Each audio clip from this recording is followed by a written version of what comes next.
बिस्मिल्लाहिर्रहमानिर्रहीम। नाज़रीन अस्सलाम वालेकुम, मैं हूँ इमरान वसीम। नाज़रीन, प्रोग्राम में सबसे पहले हम बात करते हैं जॉइंट एक्शन कमेटी जिनकी जानिब से आज 9 जून को आज़ाद कश्मीर में एहतजाज की कॉल दी गई थी। जॉइंट एक्शन कमेटी की इस एहतजाज की कॉल का क्या बना है, अब तक की लेटेस्ट अपडेट क्या हैं आज़ाद कश्मीर से, इन तफसीलात से अपने वीडियो लॉग का आगाज़ करेंगे और इसके बाद हमारे प्रोग्राम की जो दीगर अहम ख़बरें हैं फिर उनकी तफसीलात भी आपकी खिदमत में पेश करेंगे। तो प्रोग्राम का आगाज़ करने से पहले आप दोस्तों से दरख्वास्त होगी कि जिन नाजरीन ने अभी तक चैनल को सब्सक्राइब नहीं किया वो चैनल को सब्सक्राइब कर लें, बेल आइकॉन का बटन प्रेस करें, वीडियो पसंद आए तो इसे लाइक और शेयर ज़रूर कीजिएगा। तो नाज़रीन, जॉइंट एक्शन कमेटी जिनकी जानिब से 9 जून को आज़ाद कश्मीर में एहतजाज की कॉल दी गई, लेकिन 9 जून आज का दिन आने से पहले हुकूमत की जानिब से जॉइंट एक्शन कमेटी को एक नोटिफिकेशन जारी करके, जो कि इंसदादे दहशतगर्दी कानून के तहत जारी किया गया, इस तंजीम को कलअदम करार दिया गया। और उस नोटिफिकेशन में आज़ाद कश्मीर हुकूमत ने यह डिक्लेयर किया कि जॉइंट एक्शन कमेटी के जो सरगर्मियाँ हैं वो रियासत के अमन इस्तेहकाम के लिए ख़तरा है और ये अवाम में इश्तियाल अंगेज़ी को हवा दे रहे हैं। तो ये नोटिफिकेशन भी जारी कर दिया गया। अब उसके बाद आज 9 जून की तारीख़ आ जाती है। आज के दिन की अगर हम बात करें, जब हम ये प्रोग्राम रिकॉर्ड कर रहे हैं, आज़ाद कश्मीर से जो ताज़ा अपडेट्स आई हैं उन तफसीलात के मुताबिक आज़ाद कश्मीर के छोटे बड़े शहरों में, रावलाकोट ले लें, आप मुज़फ़्फ़राबाद ले लें, वहाँ पर जो मामूलात ज़िंदगी है, मामूलात ज़िंदगी रवा दवा है, ट्रैफिक का निज़ाम भी मुकम्मल तौर पे जो है वो रवा दवा है, बाज़ार खुले हैं, तजारती जो मराकज़ हैं वो भी ओपन हैं और सूरत हाल जो है वो मुकम्मल तौर पे पुरअमन है और सिक्योरिटी इदारों के कंट्रोल में है। तो इन अपडेट से बज़ाहिर तो ये लगता है कि अब तक जो आज़ाद कश्मीर के अवाम हैं उनकी जानिब से जॉइंट एक्शन कमेटी के जो आज के दिन की एहतजाज की कॉल है उसको मुस्तरद कर दिया गया है। तो ये जॉइंट एक्शन कमेटी के लिए अब तक जो है वो एक बड़ा झटका हो सकता है, लेकिन इससे हट के जो डेवलपमेंट्स हुई हैं वो एक्चुअली जॉइंट एक्शन कमेटी के लिए एक ज़ोरदार झटका है, ज़ोरदार धचका है, जिसमें एक तो जो जॉइंट एक्शन कमेटी के कोर मेंबर हैं शौकत मीर, उन्हें गिरफ़्तार कर लिया गया है और इसके साथ साथ जॉइंट एक्शन कमेटी के एक और अहम मेंबर हैं एहसान शबीर शानी, उन्होंने भी अपनी तंजीम से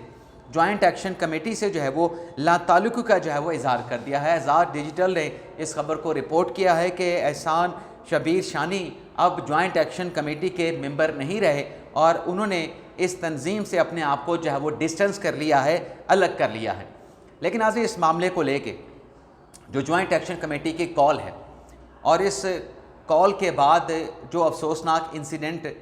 आज़ाद कश्मीर में हुए, तलंदरी के मकाम पे CMH रावलाकोट में, इस पर जो सोशल मीडिया पे प्रोपेगेंडा किया गया। अब प्रोपेगेंडा सच्चा भी होता है, आप सच के लिए भी प्रोपेगेंडा करते हैं हक़ाइक़ आवाम तक पहुंचाने के लिए, और एक प्रोपेगेंडा झूठा भी होता है। तो जो झूठा प्रोपेगेंडा किया गया इस पर हुकूमत पाकिस्तान की जानिब से बड़ा एक्शन लिया गया। अब ये एक्शन किसके ख़िलाफ़ लिया गया? एक्शन लिया गया उन भगोड़े यूट्यूबर्स के ख़िलाफ़ जो पाकिस्तान में नहीं बैठे, जो लंदन में बैठे हैं, जो बरतानिया में बैठे हैं, यहाँ से गिरफ्तारियों से डर के ख़दशात की बुनियाद पर पाकिस्तान से फ़रार हुए और लंदन को, बरतानिया को उन्होंने अपना मस्कन बना लिया, अपना जो है वो मकाम बना लिया स्टे करने का। तो हुकूमत पाकिस्तान की जानिब से वहाँ से जो प्रोपेगेंडा किया गया आज़ाद कश्मीर की सूरत हाल पे, वहाँ पलंदरी में जो कुछ हुआ, रावलाकोट में जो क्लैशनस्कोप्स के साथ जो सिक्योरिटी एहलकार थे उनके ऊपर फायरिंग की गई, जिसमें सिक्योरिटी एहलकारों की शहादतें भी हुई, सिक्योरिटी एहलकार जो है वो ज़ख्मी भी हुए। तो इस पर जो लंदन और बरतानिया से प्रोपेगेंडा किया जा रहा था उस पर हुकूमत पाकिस्तान ने लंदन में बैठे इन यूट्यूबर्स के जो प्रोपेगेंडा था उस पर बरतानवी हुकूमत से पाकिस्तान ने जो है वो बाकायदा तौर पे दफ्तर ख़ारजा ने अलामिया जारी करके जो है वो तशवीश का इज़हार किया है। और इस एलामिया में हुकूमत पाकिस्तान की जानब से ये कहा गया कि जो बरतानिया से गैर ज़िम्मेदाराना और हक़ाइक़ से लाइल्म क्या सराहियाँ की जा रही हैं, ये इसे पाकिस्तान जो है वो मुकम्मल तौर पे मुस्तरद करता है, बल्कि पाकिस्तान ने इस पर अपनी तशवीश का इज़हार किया है। और दफ्तर ख़ारजा की जानिब से जारी किए गए एलामिया में ये कहा गया کہ یہ جو پروپیگنڈا کیا جا رہا ہے، یہ جو غیر ذمہ دارانہ ریمارکس دیے جا رہے ہیں، غیر ذمہ دارانہ جو حقائق جو ہیں وہ بیان کیے جا رہے ہیں، یا جو تبصرے کیے جا رہے ہیں، یہ مداخلت ہے آزاد کشمیر کے جو معاملات ہیں اس میں مداخلت کی جا رہی ہے۔ بلکہ برطانیہ کے کچھ ایسے ارکان پارلیمان تھے، ان کی طرف سے بھی کچھ تبصرے کیے گئے، اس پر بھی حکومت پاکستان نے شٹ اپ کال دی ہے، اور برطانیہ سے پاکستان نے یہ مطالبہ کیا ہے کہ جو برطانیہ میں بیٹھ کے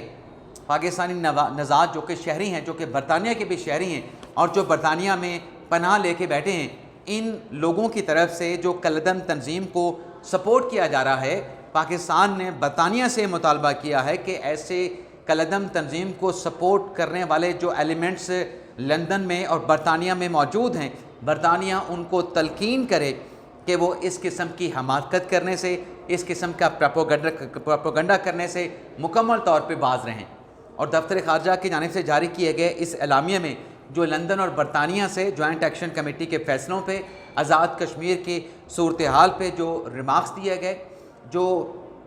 تبصرے کیے گئے اور جو غیر ذمہ دارانہ وی لاگ کیے گئے، اسے دفتر خارجہ کی جانب سے مکمل طور پر جو ہے وہ مسترد کیا گیا ہے۔ اب دفتر خارجہ کا یہ جو اعلامیہ ہے، اس کا مطلب یہ ہے کہ پاکستان نے یہ معاملہ برطانوی حکومت کے نالج میں لے کے آیا ہے، اور برطانوی حکومت سے پاکستان نے مطالبہ کیا ہے کہ آپ کی سرزمین سے یہ سب کچھ ہو رہا ہے کہ ایک ایسی تنظیم جسے آزاد کشمیر کی حکومت کی جانب سے کالعدم قرار دیا گیا ہے، آپ کی سرزمین پہ بیٹھے، چاہے وہ اوورسیز پاکستانی ہیں، پاکستانی نژاد برطانوی شہری ہیں، یا برطانیہ میں پناہ لے کے بیٹھے ہیں، وہ اشتعال انگیزی کو ہوا دے رہے ہیں، اشتعال انگیزی کو بھڑکا رہے ہیں۔ تو دیکھتے ہیں پاکستان کے اس مطالبے پہ برطانوی حکومت کی جانب سے کیا ایکشن لیا جاتا ہے۔ اب ناظرین بات کر لیتے ہیں جو گلگت بلتستان میں انتخابات کا جو معاملہ ہے، وہاں پہ نئی حکومت کی جو تشکیل ہونے جا رہی ہے۔ بلکہ اس سے پہلے بات کر لیتے ہیں، آج چونکہ منگل کا دن ہے، اور منگل کا دن آپ جانتے ہیں کہ بانی P T I Imran Khan کے ساتھ ملاقاتوں کا دن ہوتا ہے۔ عمران خان صاحب کی بہنیں پہنچتی ہیں، پاکستان تحریک انصاف کے رہنما پہنچتے ہیں، پاکستان تحریک انصاف کے اکا دکا کارکنان پہنچ جاتے ہیں۔ لیکن پچھلے کئی ہفتوں سے ہم یہ دیکھتے چلے آ رہے ہیں کہ عمران خان کے ساتھ ملاقات کی اجازت نہیں مل پاتی، اور جب یہ ملاقات یعنی منگل کا دن آتا ہے تو اڈیالہ جیل کے اطراف میں جو سیکیورٹی کے انتظامات ہیں وہ بڑے کڑے کر دیے جاتے ہیں، بڑے سخت کر دیے جاتے ہیں، جس پر پاکستان تحریک انصاف کی جانب سے تشویش کا اظہار بھی کیا جاتا ہے۔ عمران خان صاحب کی بہنوں کی جانب سے جو ہے وہ کئی سوالات اور کئی اعتراضات اٹھائے جاتے ہیں۔ تو آج جو ملاقات کے لیے فہرست جمع کروائی گئی ہے، اس میں بیرسٹر گھور صاحب کا نام ہے، انتظار پنجوتا صاحب کا نام ہے، ایڈوکیٹ فیصل ملک کا نام ہے، ایڈوکیٹ علی زمان کا نام ہے، چودھری اویس یونس کا نام ہے، اور جاوید اقبال صاحب ہیں یا ہنا جاوید اقبال صاحبہ ہیں، ان کا نام بھی جو ہے وہ فہرست میں شامل ہے۔ اب یہ پہنچیں گے وہاں پہ خان صاحب کے ساتھ ملاقات کی اجازت ملنے کا انتظار کریں گے، لیکن جو سہیل افریدی صاحب ہیں جن کی کابینہ کے ارکان بھی آج اڈیالہ جیل کے باہر پہنچیں گے، لیکن سہیل افریدی صاحب جنہوں نے آخری مرتبہ منگل کے روز اڈیالہ جیل کے باہر علیمہ خان کے ساتھ گفتگو کرتے ہوئے یہ بڑا اعلان کیا تھا کہ اگر عمران خان کے ساتھ ملاقات نہیں کروائی جاتی، میری نہیں کروائی جاتی، فیملی کی نہیں کروائی جاتی، تو یہ جو دیوار سے ہمیں لگایا جا رہا ہے تو 10 جون کو ہم پارلیمنٹ ہاؤس کے باہر جو ہے وہ دھرنا دیں گے۔ تو یہ دھرنا دینے کا سہیل افریدی صاحب نے اعلان کیا تھا، تو کل 10 جون ہے، تو اس سے پہلے 10 جون سے پہلے سہیل افریدی صاحب کی ایک اہم ملاقات ہوئی ہے، اور یہ ملاقات سہیل افریدی صاحب کی جو وزیر منصوبہ بندی ہیں احسن اقبال صاحب، ان کے ساتھ ہوئی ہے۔ اب اس ملاقات میں سہیل افریدی صاحب نے احسن اقبال صاحب کے سامنے، وفاقی وزیر کے سامنے یہ نقطہ رکھا ہے، یہ مطالبہ رکھا ہے کہ بانی تحریک انصاف کے ساتھ جو ہے وہ ملاقات کروائی جائے۔ تو دیکھتے ہیں، اب انہوں نے حکومتی منسٹر سے احسن اقبال صاحب سے بھی درخواست کی ہے ملاقات کی، تو آیا کہ اڈیالہ جیل میں سہیل افریدی صاحب کی یہ ملاقات ہوتی ہے نہیں ہوتی، کیونکہ سہیل افریدی صاحب نے یہ بھی اعلان کیا تھا کہ جو خیبر پختونخوا حکومت کا جو بجٹ ہے، وہ بجٹ پیپر تو ہم نے تیار کر لیا ہے، لیکن اس کی حتمی جو منظوری ہے وہ بانی تحریک انصاف عمران خان صاحب دیں گے۔ بلکہ اس ملاقات کے لیے آپ کو یاد ہوگا کہ سہیل افریدی صاحب نے اسلام آباد ہائی کورٹ میں بھی ایک درخواست دائر کی تھی کہ بجٹ جو ہے بڑا حساس معاملہ ہے، اور اس میں جو خیبر پختونخوا کے عوام ہیں ان سے متعلق، ان کی فلاح سے متعلق، ان کے ریلیف سے متعلق بجٹ میں فیصلے لیے جانے ہیں۔ تو اسلام آباد ہائی کورٹ سے کہا گیا تھا کہ عمران خان صاحب سے मुलाकात की इजाज़त का हुक्म दिया जाए और जो हुकाम हैं उन्हें पाबंद बनाया जाए कि हमारी मुलाकात जो है वो बानी पीटीआई इमरान खान से करवाई जाए। लेकिन ये मुलाकात भी इस्लामाबाद हाई कोर्ट में, ये जो दरख्वास्त है, ये दरख्वास्त भी इस्लामाबाद हाई कोर्ट में समाअत के लिए आज के दिन तक जो है वो मुकर्रर नहीं हो सकी है। देखते हैं अब एहसन इकबाल साहब से मुलाकात करके वापस आए हैं तो आया कि इमरान खान साहब से मुलाकात होती है नहीं होती, ये इसके लिए हमें जो है वो इंतज़ार करने पड़ेगा आइंदा आने वाले 1-2 दिन का। लेकिन आज लगता नहीं है कि शायद किसी की मुलाकात जो है वो हो पाए। बेशक आज मंगल का दिन है, खान साहब के साथ मुलाकातों का दिन है। लेकिन इसके साथ साथ नाज़रीन, जो रात एक ख़बर रिपोर्ट हुई जब शहबाज शरीफ साहब ने आसिफ अली ज़रदारी साहब के साथ मुलाकात की और सदर साहब के साथ मुलाकात से पहले वज़ीर आज़म ने बिलावल भुट्टो ज़रदारी के साथ मुलाकात की। लेकिन जब ऐवान सदर में शहबाज शरीफ की आसिफ अली ज़रदारी के साथ मुलाकात हुई जिसमें बिलावल भुट्टो ज़रदारी भी मौजूद थे, तो उसमें वज़ीर आज़म ने गिलगित बल्तिस्तान के इंतखाबात में पाकिस्तान पीपल्स पार्टी को कामयाबी पर मुबारकबाद पेश की, जिस पर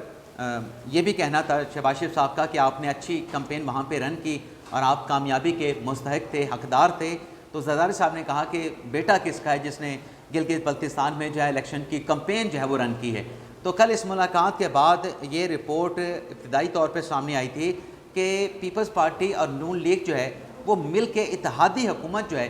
गिलगित बल्तिस्तान में तश्कील देंगे और उसमें जो फार्मूला तय पाया था रिपोर्ट के मुताबिक वो 40 और 60 का था, यानी 40% हिस्सा नून लीग को मिलेगा गिलगित बल्तिस्तान की हुकूमत में, 60% हिस्सा जो है पाकिस्तान पीपल्स पार्टी को मिलेगा, वज़ीर आला जो है वो पीपी से होगा और जो गवर्नर है कि गिलगित बल्तिस्तान का वो मुस्लिम नवाज से आएगा। ये फार्मूला तय पा गया है। लेकिन अब ये रिपोर्ट हुआ है, कहानी में एक नया ट्विस्ट आया है और उसमें यह बताया गया है कि पीपल्स पार्टी ने मुस्लिम नवाज के बगैर गिलगित बल्तिस्तान की जो हुकूमत है, हुकूमत बनाने का जो है वो फ़ैसला किया गया है, जिसमें मुस्लिम नवाज को शामिल नहीं किया जाएगा, बल्कि पाकिस्तान पीपल्स पार्टी ने फ़ैसला ये किया है रिपोर्ट के मुताबिक जो आज़ाद अरकान जीते हैं, जिनकी तादाद जो है मेरे ख्याल से 7 हो चुकी है आज़ाद अरकान की कामयाबी की, तो उनको साथ मिला के पीपल्स पार्टी ने जो है जीपी की हुकूमत जो है वो तश्कील देने का फ़ैसला किया है। और पीपल्स पार्टी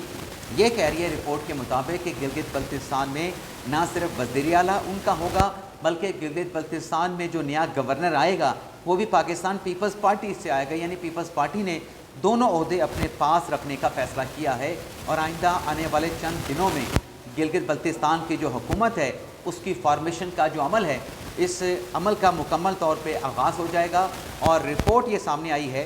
कि जीपी हुकूमत की तश्कील के सिलसिले में जो चेयरमैन पीपल्स पार्टी हैं बिलावल भुट्टो ज़रदारी, वह आइंदा चंद रोज़ में जो है दोबारा गिलगित बल्तिस्तान रवाना होंगे ताकि वहाँ पे जो पीपी की हुकूमत है उस हुकूमत का जो क़याम है वो अमल में लाया जा सके। तो ये था नाज़रीन आज का हमारा ब्लॉग। आपसे इजाज़त चाहते हैं। अल्लाह ताला हम सब का हामी नासिर हो। अपनी ढेर सारी दुआओं में याद रखिएगा। अल्लाह हाफ़िज़।